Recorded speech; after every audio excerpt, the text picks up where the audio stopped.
Hey everyone, I want to talk all about wearing urges, how urges present themselves, why urges are they're not really talked about a whole lot.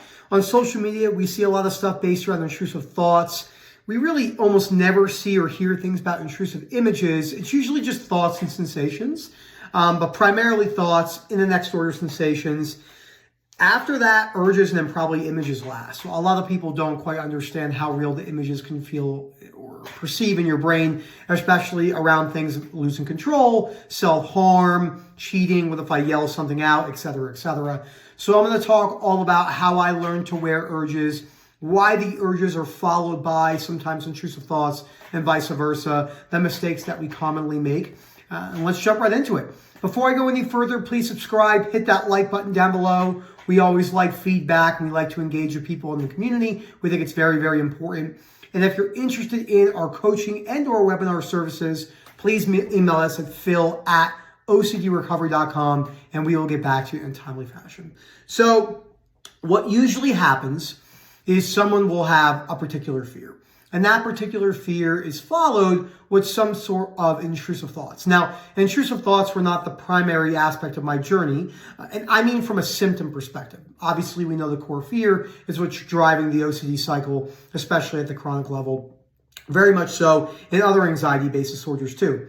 Panic disorder and GAD, fear of fear, PTSD, fear of being a bad person, fear of I could have been able to stop that from happening, maybe someone in war, etc., etc. A lot of conditional self-acceptance. But the symptoms, the intrusive thoughts, images, sensation, urges that I talk about all the time, we're going to talk about thoughts in this example. So let's say you have a fear of losing control and OCD and maybe lashing out. What if I scream at my boyfriend or my girlfriend or husband, wife, whatever it is? What if I'm in public and we're drinking and I just make out with some random person if I lose control?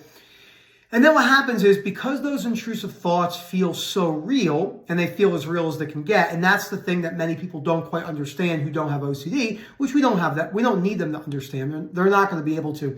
You can't simulate the realness factor of how it feels. That makes people feel so scared they have an urge to run and they perform some sort of a compulsion and or avoidance behaviors. If the urge to perform something to decrease the severity of the anxiety and or the trigger, whether it's a panic attack, heightened anxiety, increased depersonalization, derealization, chronic shame, chronic guilt, if it wasn't followed by the urge to run, it wouldn't be that big of a big deal because you would just allow that to be there. So as you're going throughout OCD and anxiety recovery, what you're learning to do is not only wear the intrusive thoughts, but where the urges, which brings its own level of difficulty, we know comparing here, like, oh, that's harder, this is harder. Everything will seem as real and hard as it can be, but learning how to wear the urges as we work on that core fear. So always remember, I'm pulling out a lot of paper here. So let's say you have ROCD, okay? And you have the fear of losing control. Many people have this. Maybe it's related to a value system. Maybe you're a practicing Christian or you're Muslim or, whatever you practice and you have a value system that comes from your religion. Okay. So you have the fear of losing control, which then equals if I lose control, I'm a bad person. Okay. I'm a terrible, evil person. My community won't be able to accept me. What if I'm rejected by my partner? So there's a lot of rejection in this particular fear. Okay. So we have ROCD, losing control, okay, being a bad person, and then rejection. That's really kind of how all this works. So you're out somewhere, okay, and you have the urge or an intrusive feeling or sensation to kiss your partner's friend, okay? Now, if someone doesn't have OCD, they might think this is silly, but this will feel as real as it can get. So you have that intrusive urge to kiss your partner's friend. Okay, and the reason why I've been spending so much time writing this stuff out is to show you the importance of writing this on paper because it's really important when you're going through your fears. I used an example earlier today on the call with someone who has ROCD as one of their things. So she'll be watching this video. I said, you wouldn't go into a business plan. You could, but you wouldn't really go into starting a business without some sort of a plan, financial plan, hiring plan, onboarding process, without really looking at that on paper. There's a good applicability. You don't need it, but there's a lot of great benefits from having it. So you have the urge to kiss your partner. Your partner's a good friend. Okay, that urge will need to be worn. Okay? So urge comes in. You're learning to wear that urge as you're going throughout the rest of your day as best as you can. As you're learning to wear the urges, which will feel very, very real, it will smooth out the process of needing to have it figured out right now. So the example I always use, like we'll say this is a string, right? We'll just use this chord. So this is like what the OCD recovery journey looks like. Ups and downs, intertwined, entangled. And then what you do is, like this is the day at the bar, okay? So you're at the bar. This is a low moment. This is like feeling okay. Then this is spiked up. And in time, these are not going to stop right away. What we're doing is we're smoothing out the need to run.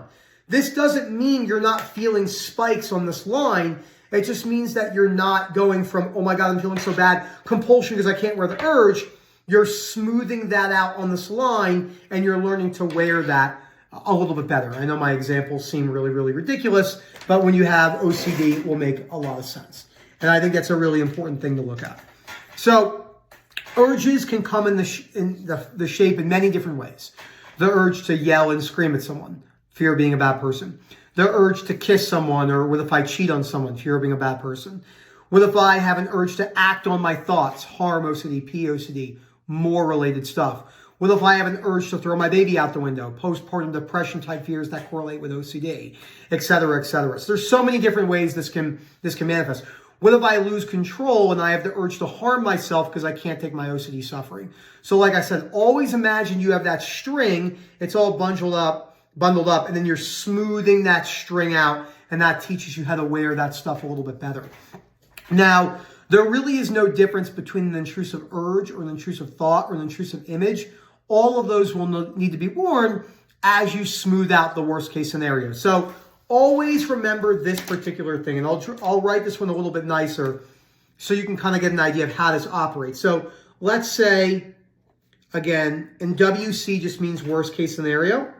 So let's say your worst case scenario is losing control. So that can come with all those different types of urges, right? The urge to cheat, the urge to yell at someone, the urge to hurt yourself, the urge to hurt someone else. So that predicates with those intrusive urges. Specifically for this example, I'm going to write urges, okay? So worst case scenario, that comes with an intrusive urge. And then you think, oh my gosh, I must run. Okay, this is the mistake that people make. Oh my gosh, I must run. And then what they do is they perform a compulsion and or avoidance behavior. So worst case scenario, they're at the bar, intrusive urge. Oh my God, I must run. They do a compulsion and avoidance. That's what that means, CA. So what you actually want to do is, as you chip away by reading the books on the reading list, because you're not going to really be able to learn how to break down your core fears without reading the books on the reading list. As you chip away at your core fear, okay, plus lean into all urges.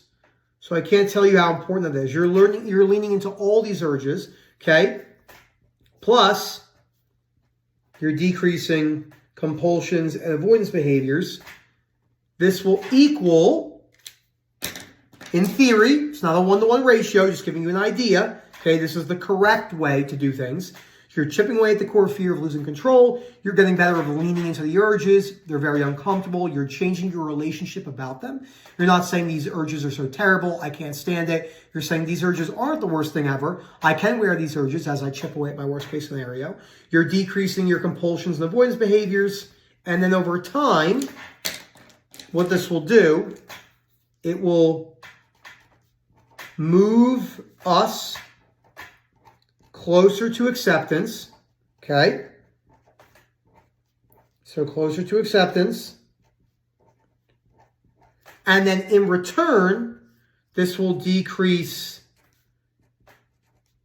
intrusive XYZ. Because it's the same thing for sensations, images, and thoughts. So you're chipping away, okay? You're leaning into the urges and you're decreasing your compulsions and avoidance behaviors.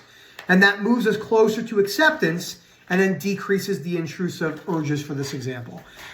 This will take time. There's no one-to-one ratio on this. You're going to question, oh, how long is that going to take? Does this work in a one-to-one ratio? How do I know if I'm doing this right? How do I know if I'm doing this wrong? You'll have to wear all that as you become comfortable with your worst case scenario. Guys, thank you so much for watching this video. Remember, treat urges like images, thoughts, sensation. Learn to distance yourself with them. That's where the thoughts or thoughts approach does have applicability. It's just not strong enough, from a philosophical perspective. As you distance yourself from the urges, don't forget the worst case scenario is why the urges are coming so intrusively. If you absolutely hate the fear of losing control, the fear of being judged, say with yelling something out or kissing your partner's best friend, that urge is going to feel very real. As you move towards acceptance, doesn't mean agreement, etc., etc., this tends to come down in time. Thank you again. Please comment if this makes a little bit of sense. I know I went off on some antics. The one I like to use a lot is that string. Remember, the string is all bundled up. As you're smoothing the string out, that means you're flatlining the ability to, oh, I don't need this gone, or, et cetera. I can live with these urges as I chip away and take the slow game approach. Thank you again. Remember, Phil at OCDrecovery.com, and we'll get back to you in a timely fashion. Thank you so much, everyone. As always, enjoy the rest of your day.